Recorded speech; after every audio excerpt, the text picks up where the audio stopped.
Anton Suryapin has just been released from a month in KGB detention. The Belarusian security service arrested the blogger for uploading these pictures onto his website, showing cuddly toys bearing a simple message. Choice, demand, human rights in Belarus. In July, a Swedish PR company breached Belarusian airspace in a small plane, dropping hundreds of the provocative teddy bears. Anton says he was locked up for telling a story ignored by state media. I don't feel pain or disappointment. I expected this to happen. If I lived in a democratic country, I would be angry, but not here in Belarus. I expected this. But Belarus is a democratic country, or so the government insists, and there are elections intended to prove it. In 2010, Alexander Lukashenko won a further term as president, winning 80% of the vote, with a turnout of more than 90%.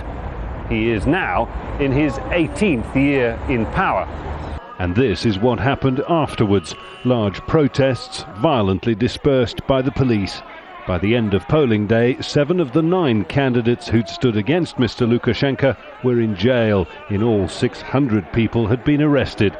Anatoly LIDIYA was among them. Even in Soviet times, elections were more democratic than nowadays in 21st century Belarus. We don't have real elections. We don't have a real parliament. There's a building called parliament, but there's nothing inside. LIDIYA and other opposition leaders have called for a boycott of Sunday's parliamentary vote. Go fishing, they say, or visit your parents, but don't take part in a farce.